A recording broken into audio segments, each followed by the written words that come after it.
The Enchanted April by Elizabeth von Arnim. Mrs. Fisher was very fond, too, she said, of flowers. And once when she was spending a weekend with her father at Box Hill— "Who lived at Box Hill?" interrupted Mrs. Wilkins, who hung on Mrs. Fisher's reminiscences, intensely excited by meeting somebody who had actually been familiar with all the really and truly and undoubtedly great, actually seen them, heard them talking, touched them. Mrs. Fisher looked at her over the top of her glasses in some surprise.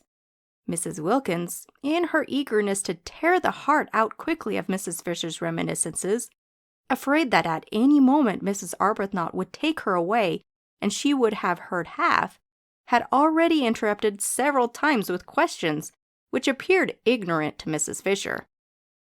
"Meredith, of course," said Mrs. Fisher, rather shortly.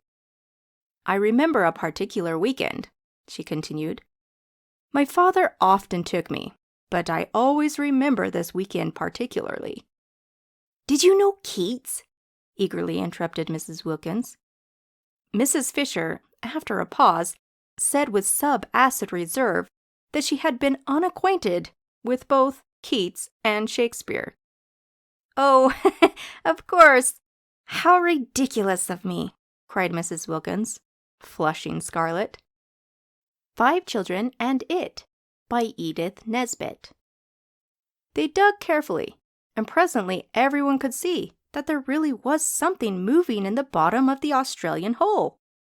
Then Anthea cried out, "I'm not afraid.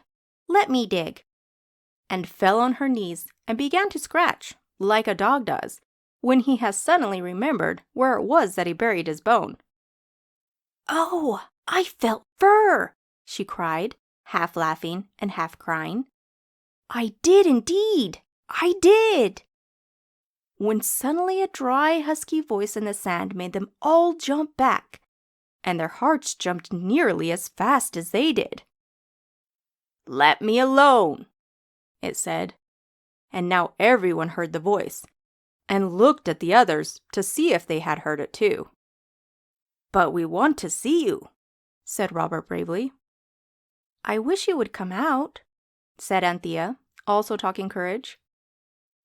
"Oh, well, if that's your wish," the voice said, and the sand stirred and spun and scattered, and something brown and furry and fat came rolling out into the hole, and the sand fell off it, and it sat there, yawning and rubbing the ends of its eyes with its hands.